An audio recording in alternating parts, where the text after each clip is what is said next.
Welcome to Cold Karma Stories. The text message from Mom lit up my phone screen at exactly 2:47 a.m. Come home immediately. Your sister needs you.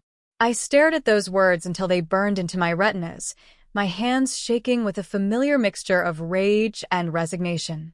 My name is Maya, and I've spent 26 years being the responsible one, the reliable one, the one who always comes running when called. Tonight was supposed to be different. Tonight, I was celebrating my dream job, senior marketing director at one of Portland's top agencies. Don't let her ruin this for you, Jordan said, sliding another glass of champagne across the table. We were the last ones left at the bar, our earlier celebration with colleagues having dwindled down to just us two. You've worked too hard for this. I took a long sip, letting the bubbles fizz against my tongue. You don't understand. Sierra's probably having another crisis. Last time it was because she couldn't decide which luxury apartment to rent with Dad's money. Before that, it was because her boyfriend dumped her for being too high maintenance. And your mother expects you to drop everything and fix it? Jordan's voice dripped with disapproval. That's what I do. That's what I've always done. I pulled up my mother's contact information, thumb hovering over the call button. Don't. Jordan grabbed my phone. At least wait until morning. But I knew better. The calls would keep coming, and Mom's voice would get increasingly desperate until I gave in. I dialed her number. Finally, Mom's voice crackled through the speaker. Where have you been? Your sister's company is downsizing, and she might lose her entry-level position. She's devastated. I pressed my fingers against my temple. Mom, it's the middle of the night. What do you expect me to do about it right now? You need to come home and help her find a new job. And while you're at it, she needs help with her apartment hunting. The lease is up next month, and you know how overwhelmed she gets with paperwork. Mom, I can't. I just accepted a position in Portland. I start in 3 weeks. The silence on the other end was deafening. When she spoke again, her voice was ice cold. You're choosing a job over your family? It's not just a job, Mom. It's my career. My future. I've worked years for this opportunity. Your sister needs you here. Family comes first, Maya. Always. She paused, and I could practically see her pursing her lips in disappointment. Besides, there are plenty of marketing jobs in Seattle. You can find something local. I caught Jordan's eye across the table. She was shaking her head vigorously. No, Mom. I'm not coming back. Not this time. Then you leave me no choice. Mom's voice hardened. Either you come home and help your sister, or you can consider yourself no longer part of this family. The words hit me like a physical blow. Are you seriously giving me an ultimatum? I'm being realistic. Your father and I have supported you through college, helped you with your first apartment. And this is how you repay us? By abandoning your sister when she needs you most? I wanted to scream. To remind her that I'd worked 3 jobs through college while Sierra got a free ride. That I'd paid back every penny they'd helped me with while my sister still lived off their credit cards at 23. Instead, I said quietly, I'll think about it, and hung up. Jordan reached across the table and squeezed my hand. You know what you have to do, right? I nodded slowly, a plan forming in my mind. I'm not going back, but I'm also not going to fight about it. What do you mean? I pulled out my laptop, the champagne forgotten. I'm booking a one-way ticket to Portland for tomorrow. No arguments, no dramatic showdown. I'll leave them a letter explaining everything. Holy shit, Jordan whispered. You're really doing it? Watch me. My fingers flew across the keyboard as I booked the flight. 26 years of being the family doormat ends tonight. As I confirmed the purchase, my phone buzzed again. A text from Sierra. Maya, please come home. I don't know what I'll do without you. For the first time in my life, I didn't respond. Instead, I opened a new document and began typing. Dear Mom, Dad, and Sierra. The words flowed easily now, years of suppressed feelings finally finding their way onto the page.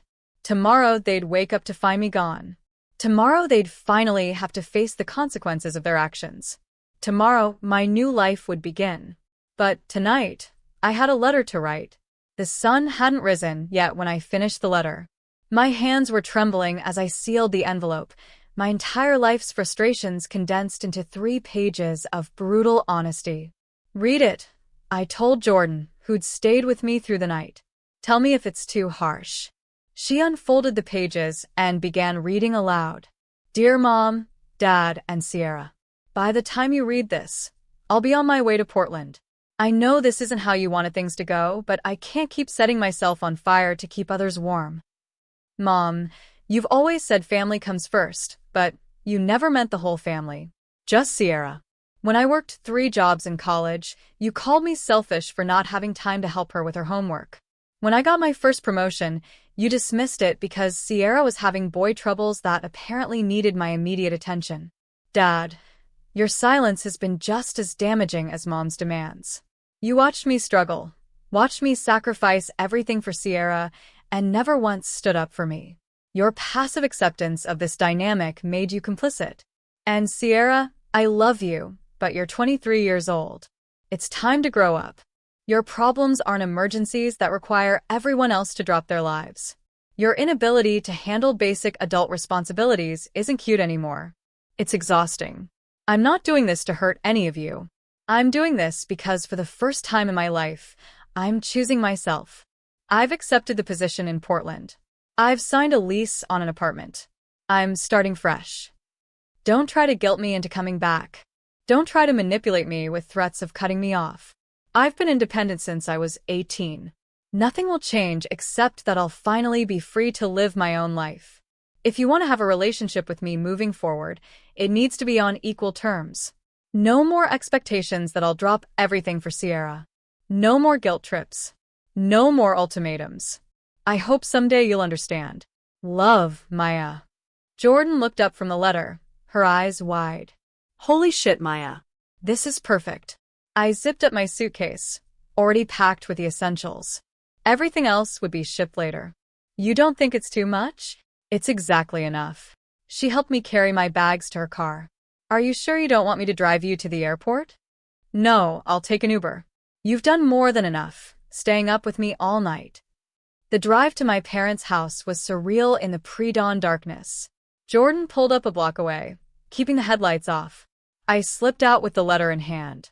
Our family home looked peaceful, almost mockingly so. The garden Mom meticulously maintained. The porch swing where Sierra spent hours on her phone. Dad's perfectly washed car in the driveway. Everything exactly as it had always been. I placed the letter on the kitchen counter, where Mom would find it during her morning coffee routine. My hand lingered on the envelope for a moment before I forced myself to turn away. My phone vibrated. Another text from Sierra. Maya, why aren't you answering? Mom's really upset. I switched off my phone. The Uber was waiting when I returned to Jordan's car. She hugged me tight, whispering, "You're doing the right thing. Call me when you land." At the airport, everything moved in a blur. Security, coffee, waiting at the gate. It wasn't until I was buckled into my seat that reality hit me full force. Would you like something to drink? The flight attendant's voice snapped me back to the present. Water, please. My voice sounded strange to my own ears. As the plane took off, I imagined Mom finding the letter.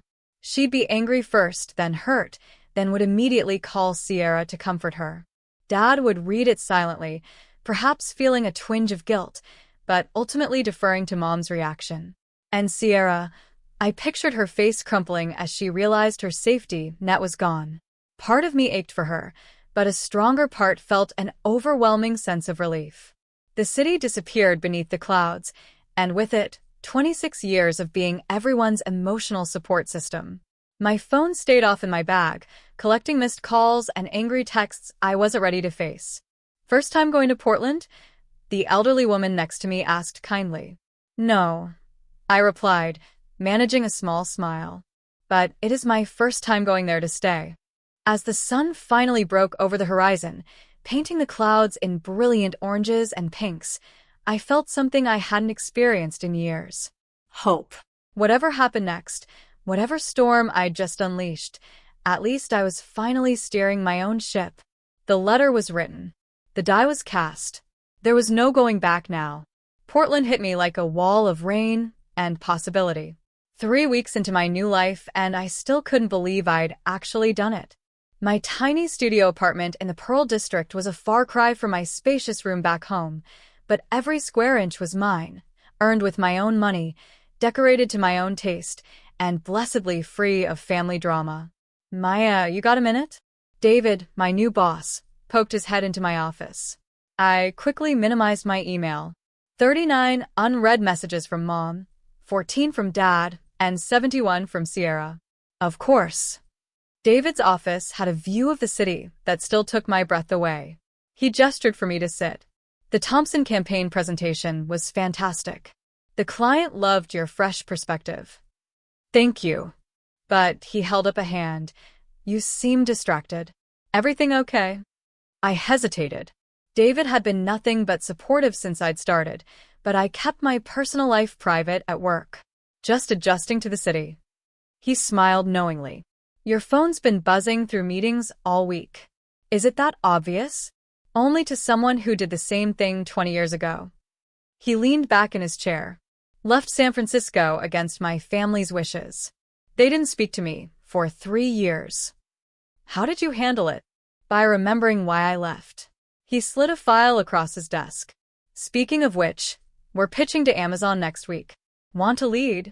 My heart jumped. Are you serious? That's huge. You've earned it. He gestured at my phone, which was buzzing again.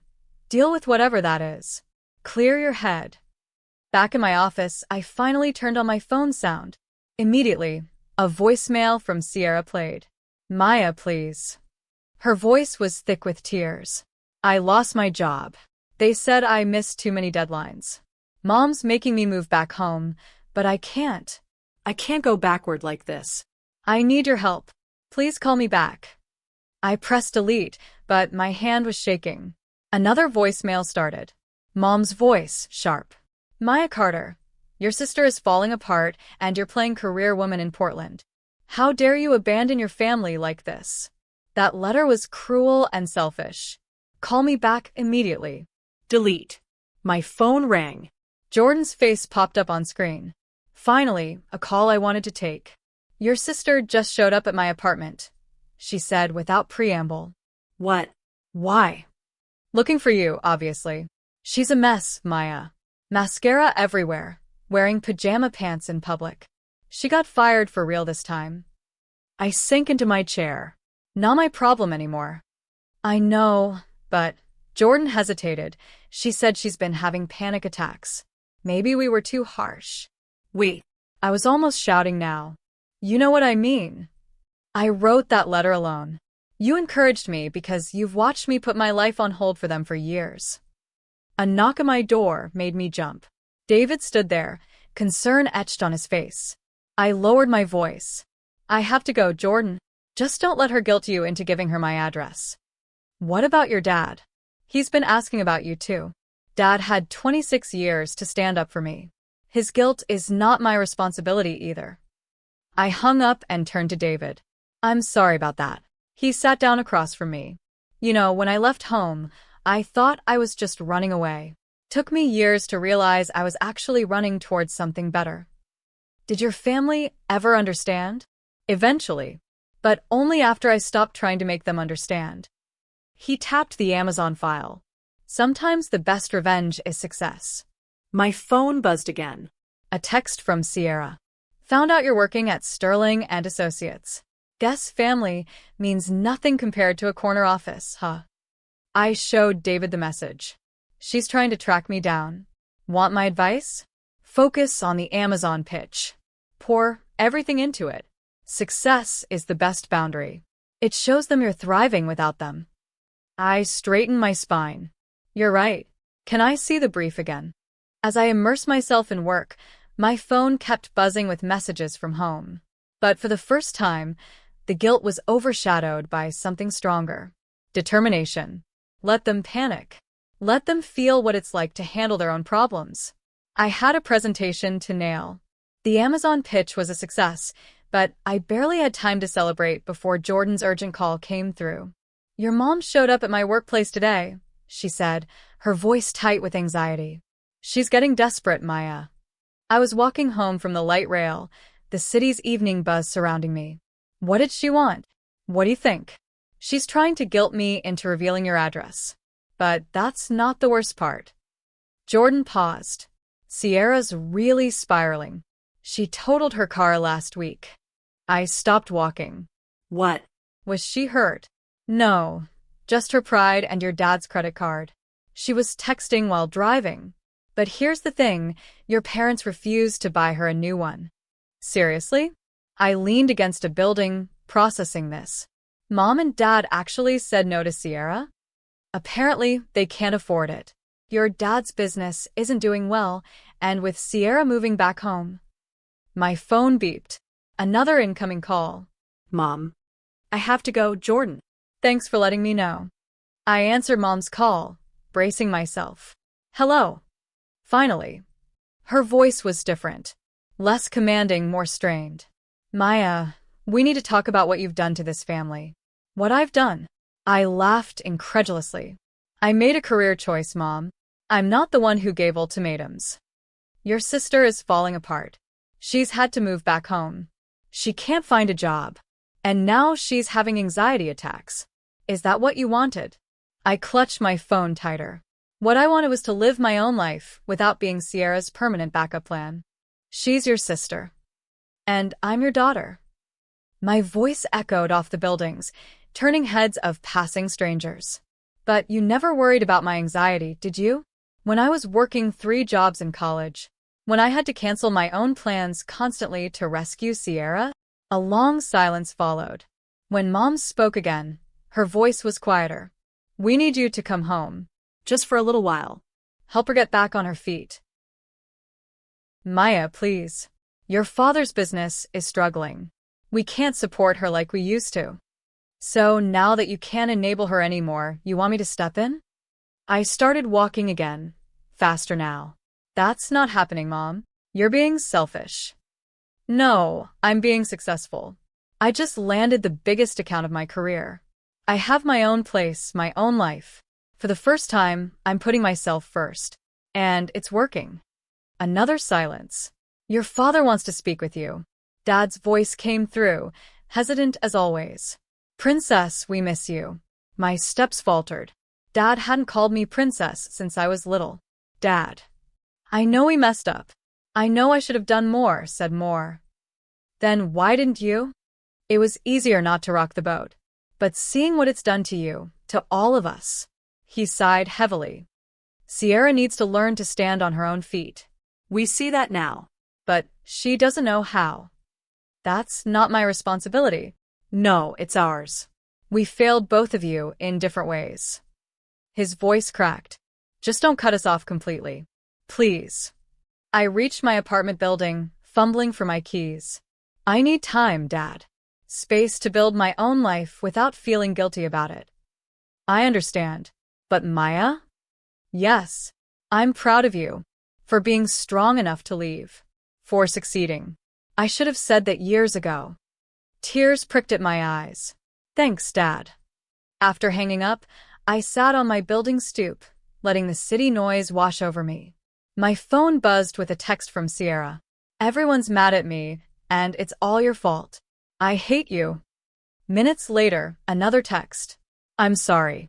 I don't hate you. I just don't know how to do this without you. I started typing, deleted it, started again. Finally, you'll figure it out. You're stronger than you think. Then I turned off my phone and went upstairs to my apartment.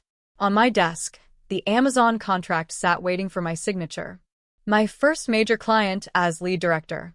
Next to it was a framed photo Jordan had taken the night before I left, my face glowing with determination and champagne. That girl in the photo had been terrified, but did it anyway. She deserved my focus now, not the endless drama back home. My laptop pinged with an email from David. Amazon loves your ideas. Dinner tomorrow to celebrate. I smiled and replied, yes. Let Sierra figure out her own life for once. Let Mom and Dad deal with the consequences of their choices. I had a celebration to plan. The knock on my apartment door came at 11 p.m. on a Tuesday. I wasn't expecting anyone, and my heart nearly stopped when I looked through the peephole.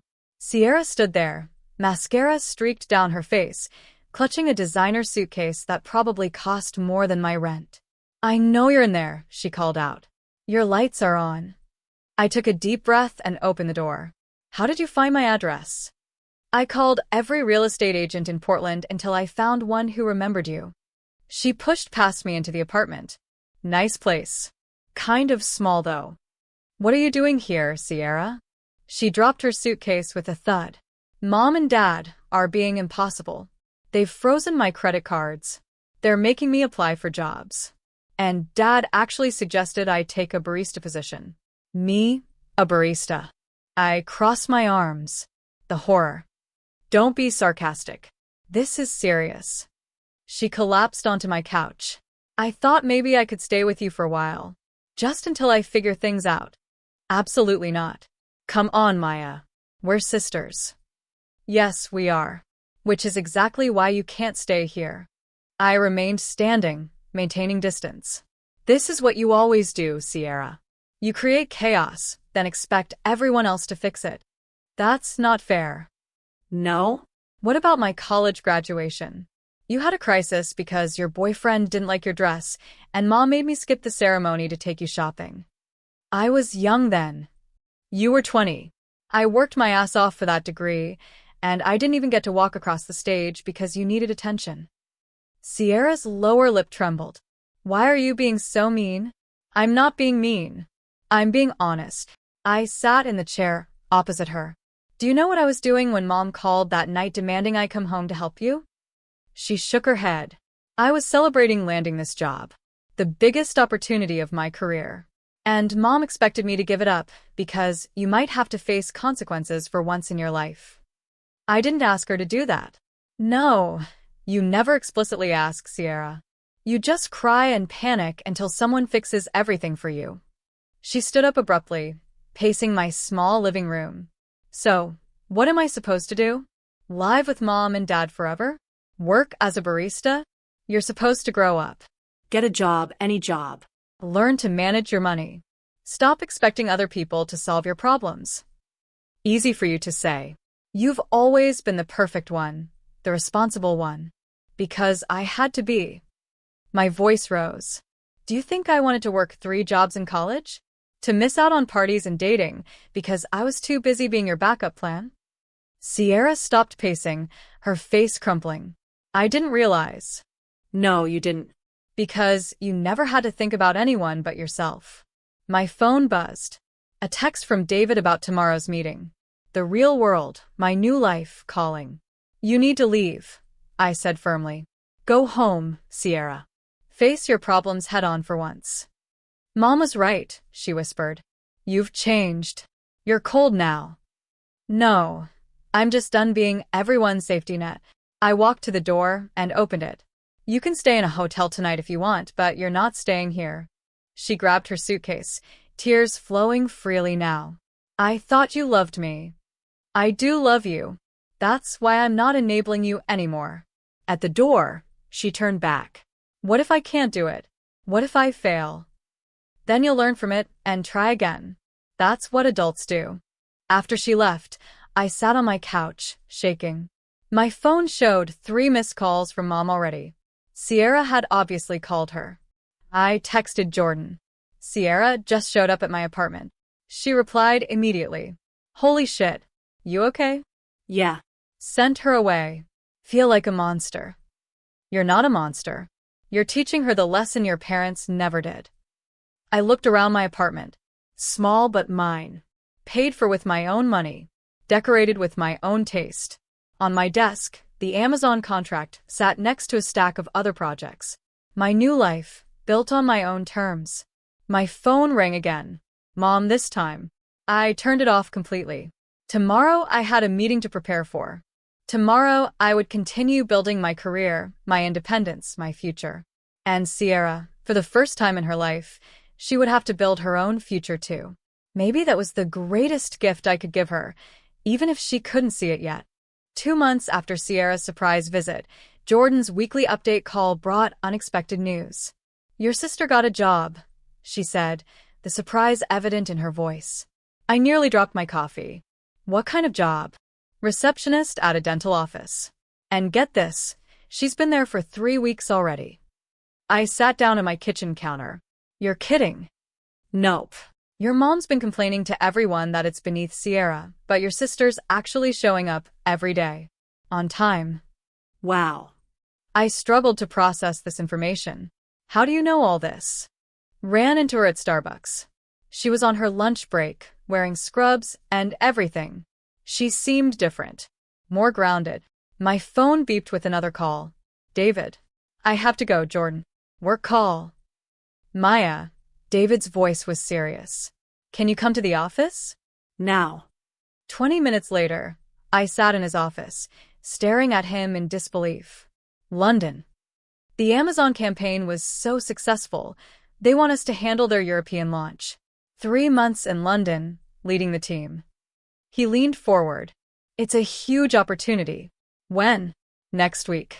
I know it's sudden, but my phone lit up with a text from Dad.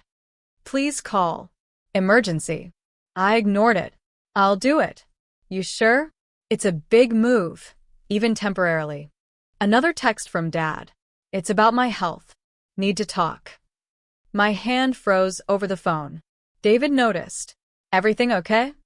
I don't know. Can I have an hour? Outside David's office, I called Dad. Princess. His voice was weak. I had a heart attack yesterday.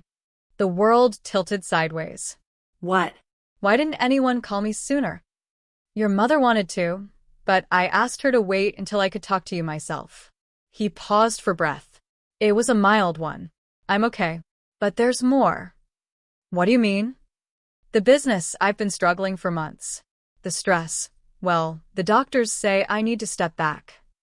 Dad. Sierra's been amazing, actually. He gave a weak laugh. She's been helping with paperwork, learning the business basics. She wants to try running things while I recover.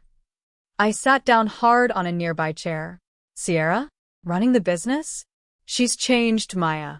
This wake-up call, losing you, it forced her to grow up. Another pause. Your mother's struggling to accept it, but Sierra's really stepping up. My throat tightened. Do you need me to come home? No, Princess. That's why I waited to call. I didn't want you dropping everything and rushing back. We're managing. He coughed slightly. Sierra insisted on handling things herself. Said it was time she took responsibility. I wiped away unexpected tears. Who are you, and what have you done with my family? He chuckled, then grew serious. We failed you. For so long, Maya. Letting you carry everything. Making you responsible for everyone else's happiness. I see that now. Dad, no. Let me finish. You're leaving. It forced us all to change. Your mother's still adjusting, but she's trying. And Sierra, he sounded proud. She's becoming the person she could have been all along if we hadn't babied her so much. David appeared in the doorway, tapping his watch. Dad, I have to go. I'm in the middle of something at work. But I'll call tonight, okay? Of course. Go be successful. We're okay here. I walked back into David's office, my mind spinning. Everything all right? He asked. My dad had a heart attack. Jesus. Look, forget London. Family comes first. No. I straightened up. My sister's handling it. And for the first time in my life, I actually believe she can. You sure? I thought about Sierra in scrubs, showing up to work every day. Sierra learning the family business. Sierra finally growing up. Yes, I'm sure. I picked up the London contract. Where do I sign? That night, I called Jordan to tell her about London. She squealed with excitement, then turned serious. Your mom called me today. About your dad. I know about the heart attack. No, not that. She wanted me to tell you. She's sorry.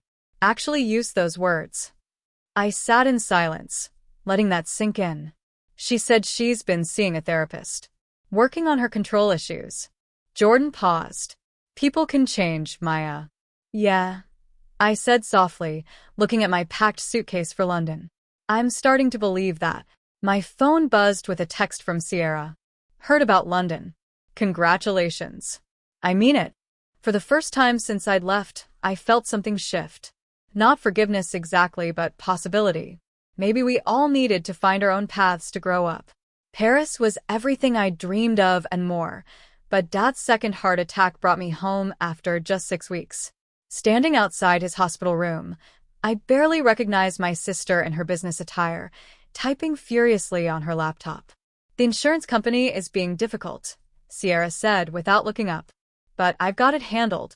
When was the last time you slept?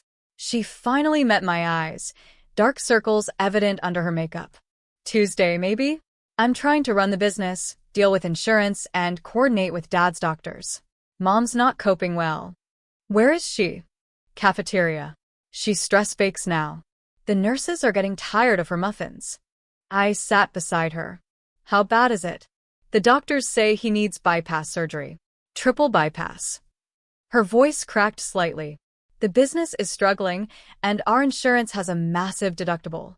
I've been going through the books, trying to figure something out. I can help with the medical bills. I offered. No. Sierra's response was immediate. You've got your life in London. I've got this. Sierra? I mean it, Maya. I'm not that helpless girl anymore. She showed me her laptop screen. Look, I've already restructured some of Dad's business loans. Found ways to cut costs without laying anyone off. I just need to figure out the insurance situation. Mom appeared with a basket of muffins, stopping short when she saw me. Maya. You're here. Of course I'm here. She set down the muffins and hugged me awkwardly. I didn't think with your important London job. It's Dad, I said simply. Tears filled her eyes. I'm sorry. For everything. I know it's too late, but... Mom, Sierra interrupted. The doctor's here. The surgeon explained the procedure, risks, and recovery time. Mom started crying again. Sierra took notes on her laptop. I watched them both, feeling like I'd stepped into an alternate universe. The surgery's scheduled for tomorrow morning, the doctor concluded. Any questions? The insurance, Sierra began, is approved, a familiar voice said behind us. We turned to see David standing there, looking out of place in his designer suit. What are you doing here? I asked. Handling the insurance situation. He handed Sierra some papers. The company's international health coverage extends to immediate family of employees on overseas assignments. I had them backdate it to when you accepted the London position. Sierra scanned the documents, her hand shaking. This covers everything? The surgery, the recovery, all of it? Every penny. David, I started, but he held up his hand. The London team can handle things for a few more weeks. Take care of your family. After he left, Mom turned to me. He seems nice. He's my boss, Mom. A boss who flew from London to help with your father's insurance? She raised an eyebrow. People don't do that for just employees. Can we focus? Sierra was back to her laptop. We need to prepare for Dad's recovery. He'll need care at home, physical therapy. I'll handle that, Mom said quietly.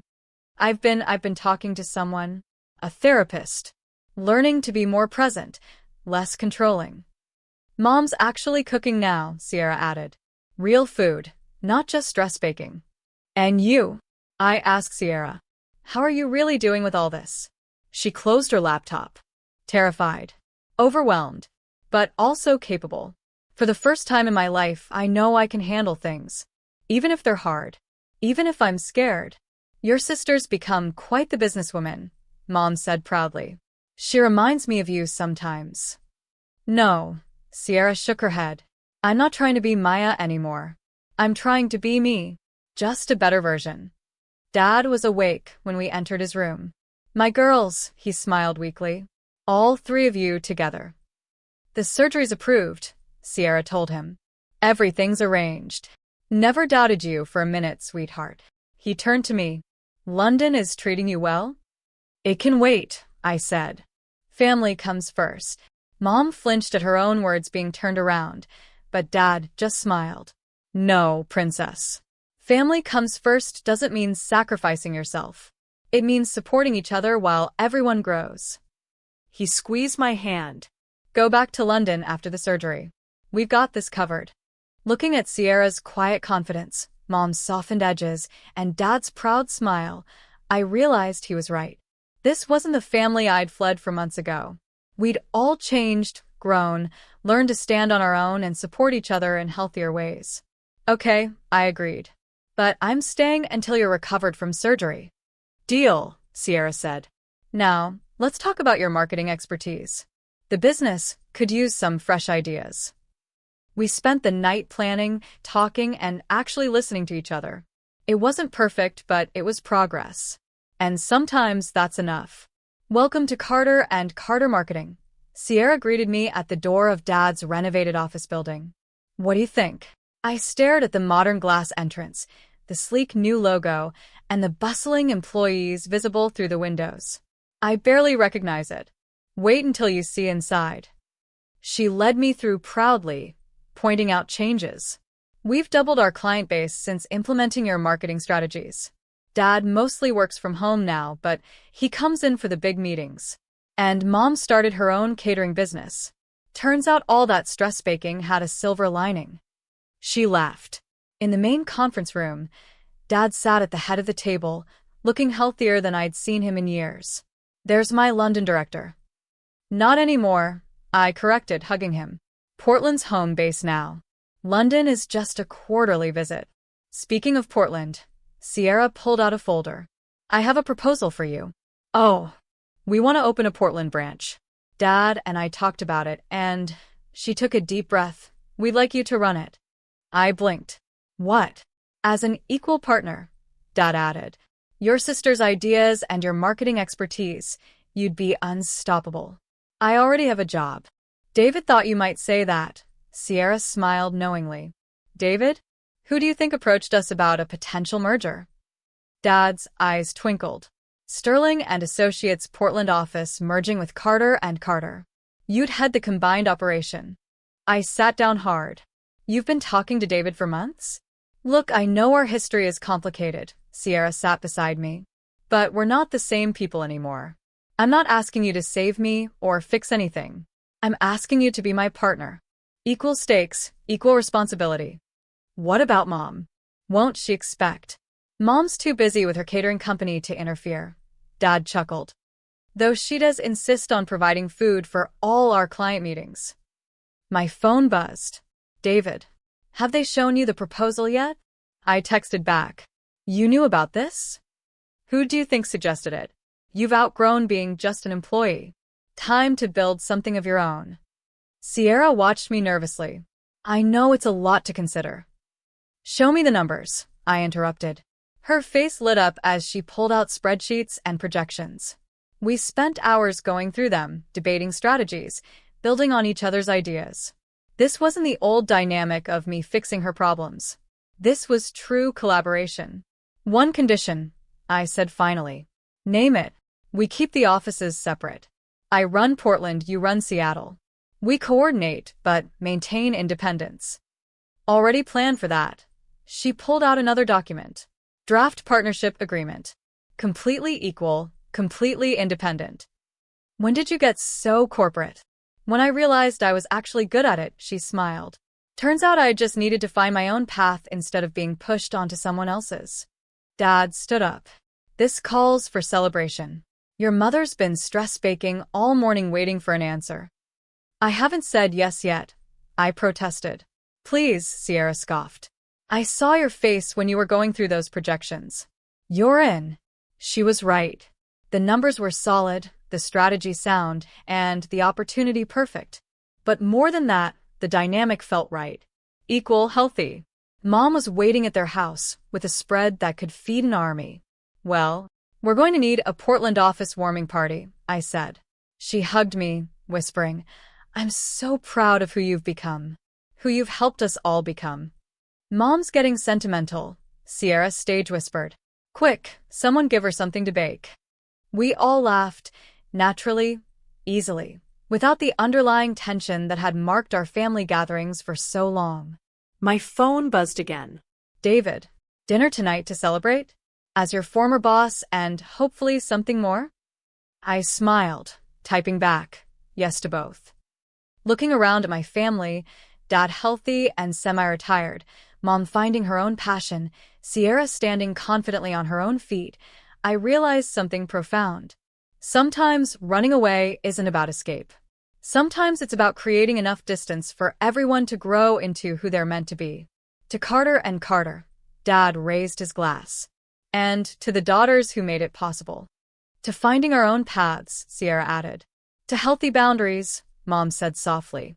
I raised my glass, looking at these familiar strangers who had become the family I always hoped we could be. To new beginnings.